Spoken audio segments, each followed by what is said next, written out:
Hey guys, back again with another video, this time a review on Cuphead. Now this game is for the PC as well as Xbox One.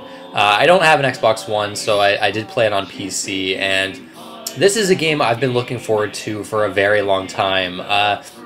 We first saw it like years ago. It's been in development for quite a long time. I remember Microsoft always had these sizzle reels during E3 and things like that. And they would always show like a few seconds of this game, and the art style of it immediately jumps out at you. And I think everyone, just from seeing like a little snippet of this game, was very excited. And you'd always look at it and be like, "What the hell is that game? That looks crazy!" All due to the game's amazing art, and we'll definitely get to that. But you know, we started to hear more about the game as the years went on. And that we heard it was like an old school run and gun platforming shooter in the style of like Contra, Gunstar Heroes, Mega Man, things like that. And it was going to be a boss rush game. And I guess a lot of people were disappointed by that, and a lot of people were angry, so they actually delayed the game to add run and gun stages to the game. And I guess some people were probably put off by the overall gameplay style. And admittedly, I was a little bit worried going into it because I'm not a huge fan of boss battles in games. It sounds crazy to say, but I just find so often they're obnoxious. They can often be like really annoying difficulty spikes. It's very rare when I come across a boss in a video game that I genuinely enjoy. I don't know, for whatever reason, they always are like a part of a game that I've never been a huge fan of. So to hear that the game was mostly a boss rush game, I gotta say, it was a bit worrying. But yeah, my fears were put to rest extremely quickly because this game has some of the best boss battles I've ever seen in a video game. It's actually it's absolutely impeccable, like how like the bosses and how fun they are. And just the way they flow and the fact that they're short. And the best part of the game are the bosses. And it's, you know, the running gun stages are great, but I think the bosses are where this game really shines. But yeah, let's get into the meat of the game. Let's talk about it. But I guess before diving into the review proper, I'll just immediately say it now. This game is fucking awesome. I love this game. I have so few complaints with it. It took me 12 hours to finish, and I loved pretty much every second of it. This is one of the best games of the year, and this is one of the best indie games I've played since Undertale. And one of the cool things about this game is that it's done by two Canadian brothers. One of them actually lives in the Toronto area, apparently. So that's a little cool thing. I actually didn't know about the video game, about Cuphead, until before release, that it's actually a Canadian game, which is awesome. I always love to see that, and it's especially great considering how amazing the game is. But yeah, before we jump into the review, amazing game. If you love this style of game, you'll love Cuphead. And I think this game, even if you're not completely sold on it, I still think it's worth giving it a shot because yeah, it's a hell of a game. I absolutely love it. But we'll talk about, I guess, the story first. The game can be played in two-player mode, but you start off with your character's Cuphead. The other player can play as Mugman, and basically you end up going to the King Dice's casino. King Dice is like the antagonist of the game, and they play craps, basically, and they end up losing like a high-stakes bet, and they kind of forfeit their souls, I guess. And to kind of get them back, you have to go throughout the land fighting all these other characters that have lost their souls gambling at this casino. And these are the kind of the bosses you're fighting. So you're getting contracts from all these bosses to eventually get back at King Dice, defeat him, and then obviously get your souls back. It's a very kind of simple storyline, but it's got some it's got a lot of like style to it. And the characters are just really intriguing. There's not a whole lot of dialogue, but the dialogue that is in the game is pretty funny. And the game is so good at capturing this 1930s cartoon style. I think the big influence was not, although I'm pretty sure one of the big influences was like Disney cartoons of the time. But like Max Fleischer cartoons were like the big influence. And a lot of those were very kind of subversive and surreal and had a lot of hidden darkness to them. They weren't like, like they were definitely very cheery and happy, but there was like this dark undercurrent to it. And that's still a part of Cuphead as well. It's very vibrant, it's very colorful, but there's a lot of like dark layers to it that you wouldn't completely expect. But it's this game. The story is very simple, but it's not the reason really you play this game. This is definitely a gameplay first kind of game, and that's where we'll kind of start. You do have this overworld map in the style of like Super Mario World that you're seeing here in the gameplay video, and you basically walk around these maps. There's 3 different islands that you'll explore, and to pass the different islands, you have to kill all the bosses on the island. I think the run and gun stages are optional, actually, because you get the contracts from the bosses. Then you find King Dice's kind of one of his layers on each island, and once you get the proper amount of soul contracts, which is all of them on that island, you'll pass to the next one. Each island is increasingly harder than the last one. So the game is around, I'd say I think the developers have said this, but it's around like 20 to 25% run and gun stages, and then like 80% boss battles. There is like a little mini game you can play as well, though, where you have to parry these ghosts that try to attack this vase in the middle, that's a cool little mini game that helps you get better at parrying.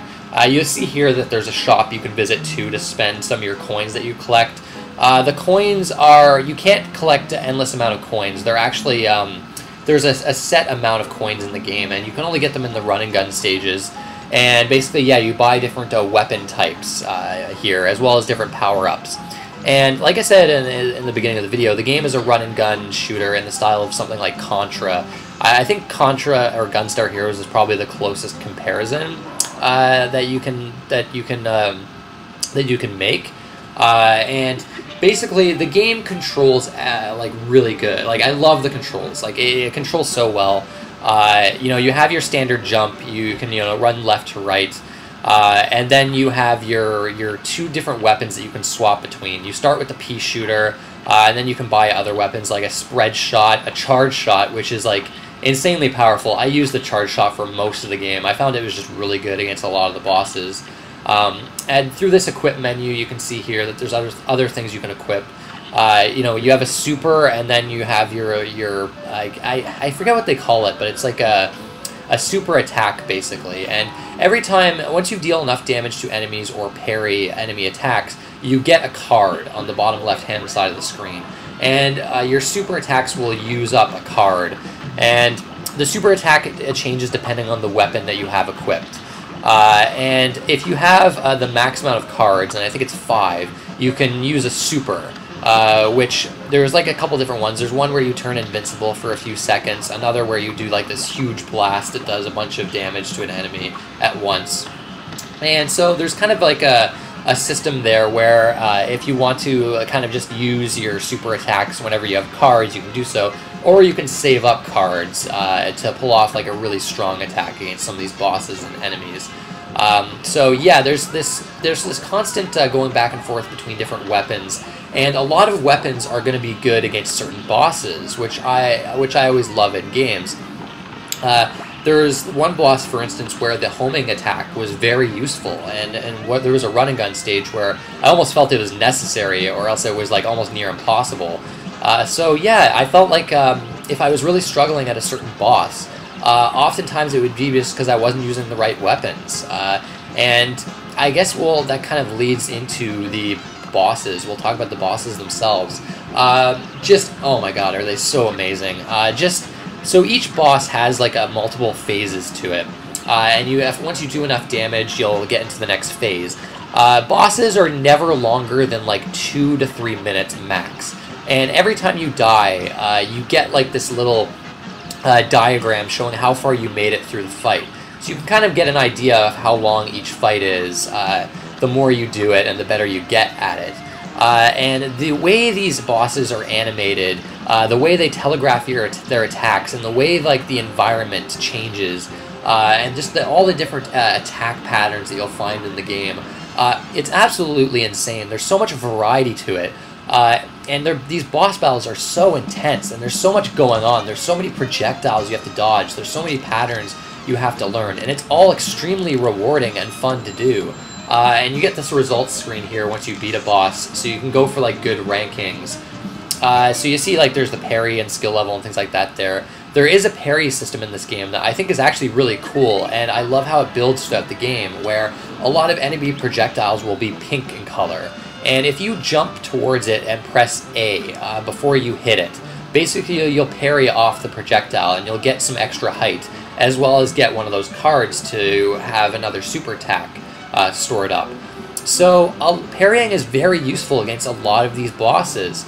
There'll be, for instance, there might be one boss that has like this huge fireball attack where he sends a bunch of fireballs at you, but one of them can be parried, so it removes a projectile from this screen that you don't have to worry about dodging. So there's a bunch of different examples like that, and later in the game, some of the bosses they introduce, you actually have to parry to proceed. For instance, one boss later, it's this ghost train boss, where the platform you're standing on has like a different a gear on the left and right of it, and they're pink. So if you jump on them and parry them, the platform will move from left to right. And this ghost train, the part of the ghost train that you have to hit, moves from left to right. So you actually have to move the platform in sync with the boss to get hits on them. So yeah, just different examples like that. So the parrying, you don't have to do it much in the beginning of the game, but through the Ghost House minigames and the fact that you're going to be trying to do it throughout boss battles, by the time you actually have to do it in boss battles, you actually become quite good at them. You start to learn the timing of them. So yeah, it's this really cool system. I like it. I like it quite a bit. The run and gun stages, a lot of people are a little down on them, I think, compared to the actual bosses, and I don't think they're quite as strong, but they're still really fun, very difficult, and there's some really cool gimmicks to a lot of these stages. One of them that I thought was really cool, where you're parrying parts of the environment to change the gravity, so you can walk on the ceiling sometimes. And the way they introduce enemies to kind of fuck things up for you is really cool. So yeah, I think the run and gun stages are honestly kind of underrated. I thought they were quite fun. They're definitely not as hard as the actual bosses, but I did quite enjoy them, and that's where you get the coins, which are very helpful. Other than like the run and gun bosses, like the one you're seeing here, the slot machine boss, which I mean, look already look at this, like just the creativity of it. Where a lot of these bosses will have random, like elements of randomness to them that I still think is pretty cool. Where just some of these phases you might not see in one attempt at the boss, but other times you will get different phases. And there is some trial and error to the game, like learning the different patterns. But the way that Cuphead handles difficulty is just amazing. To me, this is how you do difficulty, where the game is really fucking hard. It's as hard as everyone's been saying, like all the critics have been saying. It's a really tough game. I died like 353 times, I think, for my first playthrough. But the thing to take into account here is the fact that the boss battles are never longer than 2 minutes, so you're never repeating a ton of content, which completely removes a lot of the frustration that you would ordinarily have. But the other thing is that it's when you die, within seconds, you're immediately back into the fight. It brings up that the game over screen. You press retry, and in less than like 2 seconds, you're immediately starting the fight over again.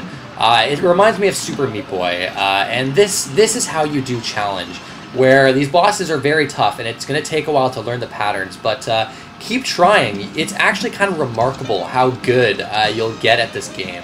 A lot of bosses seemed impossible at first, but the more I tried them, the more I learned their patterns, the better I got at them. And there's these shoot-'em-up stages as well, like there's the run-and-gun platforming ones, but there's also ones where you're in a ship, and you're shooting like endless amounts of bullets at these bosses. And the game kind of turns into like a bullet hell shooter, And I was definitely a lot... I was far weaker at those stages just because I didn't grow up with that type of game. Like running gun platformers, I did, and I love those games growing up.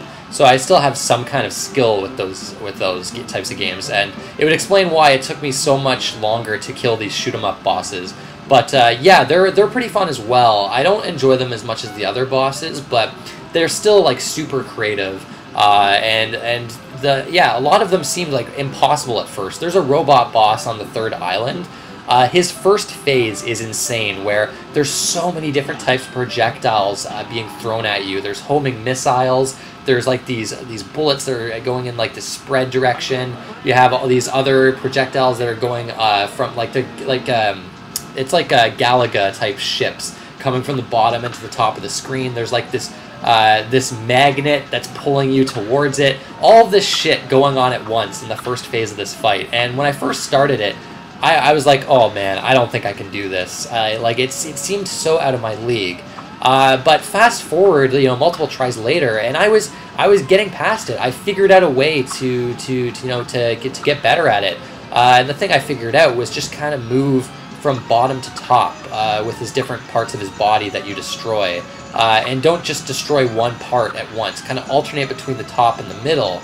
And that way I found it a lot easier to avoid all those projectiles. And yeah, eventually I ended up beating him. It seemed like this insurmountable task. And I did it. And that goes with all the bosses. It's one of those games where, yeah, it seems insanely difficult, and it is, but you'll get through it.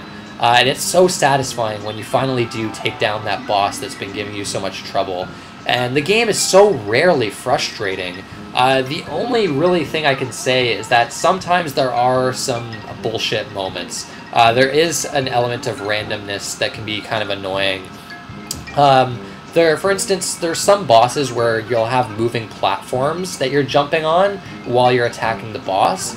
And sometimes you can just get in these situations where, depending on the platform layouts, depending on what attack the boss is using, you're just not going to be able to dodge some attacks. Like one of the examples I could give is the B boss. I think probably one of the more frustrating ones in the game, because there would be often times where I was jumping from platform to platform, and there's so many projectiles on screen, and it's like there's a projectile coming above me, and I would have to have made a jump to a platform across the screen, but there's projectiles all around there. So it was like one of those situations where I either get hit by the projectile above me, or I jump and get hit by the projectile to the right of me. There's no room to maneuver. It's very rare, but situations like that can happen, where it's just depending on the layout of the stage and what attacks the bosses are using, it's going to be so hard to avoid getting hit. I did find certain ways around it. The invincibility super art was like really helpful. But yeah, it's I'd say when you die in this game, like 98% of the time, or even like 99%, honestly, it's going to be your fault. You did something wrong, and you didn't quite know the pattern or something like that. But there is that like 1% where it was like, okay, that's a little bullshit. There's nothing I could have done there. But yeah, that's like one of my minor complaints with the game. The other thing is the simple mode that's in the game. You have the regular mode, which, to progress through the game, you have to get the soul contracts, and you can only get them by beating the bosses in regular mode. And there's a simple mode where it removes a phase from the bosses, so it's easier in that sense, but you miss out on a lot of like the creativity of the boss, and you don't get the soul contract, so you can't actually progress past the island that you're on if you just beat all the bosses in simple mode. So I don't really understand the point of this mode. I would think that it might be good for people that want to learn the boss more effectively, but you lose out on a phase, so it's not that helpful, really. So I don't really understand the point of it. Honestly, it probably shouldn't even really be in the game, or at least I know some people might not be so for the idea, but maybe just have it actually be a simple mode and like I don't know, give the bosses less health or something like that and still give you the soul contract. I don't know. A very minor complaint, but I really don't understand the point of the simple mode. It made no sense to me. There's also two-player in this game. Unfortunately, I didn't get to try it. I don't really have anyone that that wanted to play it with me, but from what I hear, the two-player mode's not that great. Apparently, it's really hard to keep track of both characters at once, and the enemies have double the health in two-player mode, which makes sense considering more shots are being, the enemies are getting hit more. But apparently, it's a lot harder because if one player is on a different skill level than the other, you're gonna have a hard time because you're gonna have to constantly revive the other player or try to revive the other player. And I guess apparently it just becomes kind of a clusterfuck. So yeah, apparently the co-op mode's not as amazing as it sounds. It seems like the kind of thing though, if both of you are like really good at the game or of equal skill level, it might be a cool thing to kind of play through. So yeah, like honestly, I don't think there was a single boss in this game that I hated. I liked every single one. It's actually insane how consistent the quality is with this game. The one that I'm kind of maybe a little bit iffy on is the King Dice fight itself. I don't really want to spoil it because it's probably one of the more interesting fights gimmick-wise, and it's not as bad as I first thought.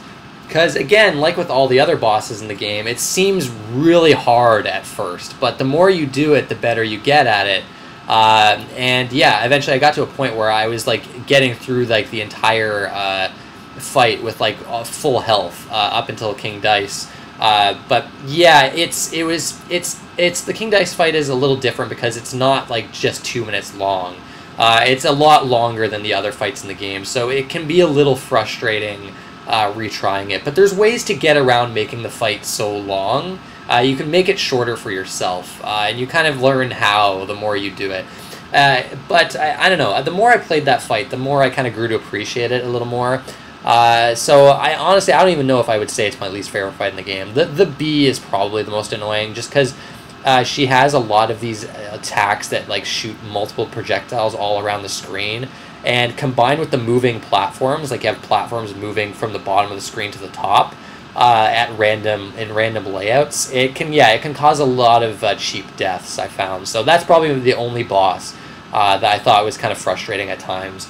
But I mean, the animations to that boss were amazing, and I loved just how it flowed, and her different modes of attack were really cool to see. I mean, what else is there about their gameplay? I mean, I guess a little section for people that have played the game. I'd be very curious to know what people like, who the hardest boss was for you if you played this game. Who was the easiest? Was there one that was surprisingly hard? Because I think depending on who you are, certain bosses are going to be easier or harder. For me, surprisingly, the boss that took me the most amount of tries is one that I think a lot of people think is pretty easy, and that's the very final boss, the devil. I don't know, it's not a particularly hard boss, but I kept making these stupid mistakes and just dying in really stupid ways. So I ended up losing a lot of lives to the devil boss. But I think the robot is probably the toughest overall. It seems so insurmountable at first. The first phase is absolutely brutal, and then the last phase is this extreme bullet hell section that if you're not focusing only on your ship, you're going to die like extremely quickly. So yeah, I think the robot is probably the hardest, but the shoot 'em up stages in general I found to be harder than anything else in the game, just because I'm really bad at them. It took me a long time to get through those ones, just because it's not the style of game that I'm used to. But I did enjoy them. I think the only thing is, I think I would have preferred if there was less of them. There's 5 of them in the game, which I think is too much. I think there should have been maybe 2 or 3 at most. 5 is a little overkill, just because I really do love the run and gun boss battles. Like, for the most part, like, they're just absolutely fantastic. But yeah, gameplay really fun. It's nothing like super innovative. It's a throwback to old school run and gun shooters, and it's a lot better than a lot of these old games because it's so much more forgiving with its checkpoints. Like I played Crash Bandicoot this year, the first Crash Bandicoot, a game I'd never played before. That game is fucking brutal, but I think that game ended up being a lot more frustrating because you had to do so much shit over again when you died. It was very unforgiving with its checkpoints. You know, I think Cuphead might be, I don't know, like I would consider Crash Bandicoot a harder game simply because the, you know, well, I don't know. It's weird. Difficulty is weird when talking about Cuphead compared to other games. Like, yeah, Cuphead's probably a harder game than Crash Bandicoot. I probably died more playing Cuphead, but it's far less frustrating. Like, to me, this is how you do it. You do challenge. I like a hard game. Just, you know, it needs to be forgiving in certain ways. You need to be able to immediately get back into the action and not lose a ton of progress. And they just nail that with Cuphead. Absolutely nailed it. And yeah, the controls are spot on. They're super tight. And just yeah, these boss battles are just so well designed. Yeah, just the gameplay in this game is just, it's shockingly good. It's so much better than I ever could have expected it to be. But now let's move on to the visuals of this game. And it's probably going to be the first thing anyone's going to talk about, you know, when they you know, talk about Cuphead, because my God, this is the best looking game I've ever seen, flat out. This is one of those games where they go for a certain style, a certain visual style, and they so completely nail it. Everything about it is just absolutely gorgeous. Like they went for that, you know, early 30s cartoon style, and they just nailed it so hard. It's absolutely insane. And there's videos showing like the animation process that they had for this game, and the amount of effort it takes to make the game look like this.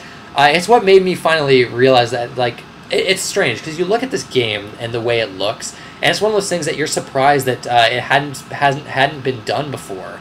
But actually looking into the animation process for the game and how they did the visuals, it makes sense because, man, what a tedious thing animating this game. But man, it pays off in spades because, like, just the enemy design in this game, the boss design, the animations, just the world map, the overall style to the game, it looks so good. Just like all the different effects that they use, like that old school film grain effect that the game has. It's just, oh man, it's one of those games where when I first started playing it, I didn't even like control my character yet. I just sat there looking at this title screen, and then the first screen when you're talking to the one character in the house. It just, oh my God, this game, it's artistic style over technical prowess, and it just, oh man, they just nail it so much that it ends up being, to me, the best looking game that I've ever played. It's absolutely beautiful. The game runs at a very consistent 60 frames per second as well. The game has like this great level of speed to it. And then the visuals combined with the music. The music in this game is awesome. It's like it's basically a big band, like 1930s big band music, and then jazz music. And it fits the animation and art style so perfectly. So many really catchy songs and it's just like the type of music that you just don't hear in anything anymore. And the music they nailed too. It's so perfect. There's one song that is just, man, when it first came on, when combined with the environment, basically King Dice's casino, when you finally get to the casino, the lounge jazz music that plays combined with the look of it is just so, oh man, it's so good. I wouldn't want to, like, if you haven't played the game yet but want to play it, don't look up the casino, because it was such a big surprise for me. And it just, oh man, it just, like, man, this game just looks and sounds so fucking good. It's so damn impressive. It just absolutely top notch. But yeah, I mean, that about covers it. I'm still trying to think like where this ranks for me in terms of like game of the year, but this is really high. I absolutely love this game. It's the perfect length too. It's like 12-13 hours. It doesn't overstay its welcome either. And there's a lot of extra content too that I didn't really talk about. There's an expert mode you unlock when you beat the game, so if you want an extra challenge, as if the game wasn't hard enough, there's that for you as well. Collecting all the coins and the abilities, things like that, achievements. So I can definitely see myself coming back to this game just because I enjoyed it so much, and I definitely still want to try the 2-player mode. So yeah, this is a must play. I think you have to play this game. It's amazing, and to me, like, this is a reason to buy an Xbox One if you don't have a PC. Which I don't know if this game is a demanding game. It might be more demanding than you would think. I have a feeling it might be. You might need a fairly decent computer to run this game well. I'm not too sure on that. But yeah, if you don't have an Xbox One, you can play it on PC. It's on Steam and Windows 10 Store. But yeah, don't be put off by the difficulty. I know. Okay, I know when I say I died 353 times, it sounds like it could be a game that would be very frustrating, but it's so forgiving with its checkpointing, and it's so easy to get started again on the boss fight you're on, and it's just, there's something about this game that keeps you coming back to it. It's one of those games where it was very addictive for me. I beat it in like 3 sittings. One sitting, I did like the entire second island and half of the third island in one sitting, because it was so addictive. You know, when you die, you're just like, one more try. One more try. I can do it. It's just every time you fight this boss, you're one step closer to victory, and you can taste it, and you feel like you're gonna get there. It's a hard game, but you'd be surprised at how good you'll get at it with repetition. And the bosses are so fun, you won't mind trying them over and over again. It's actually crazy how they pull it off. They pull off, like, it's insane. I honestly am completely blown away by this game. It's so much better than I would have expected it to be. I'm so glad that it wasn't just style over substance. You know, it wasn't this just amazing looking game that wasn't fun to play. It's got the gameplay, it's got the visuals. Man, what a fantastic game. Definitely, please check out Cuphead. But anyways, that's it, guys. I want to thank you for watching, and I'll see you next time.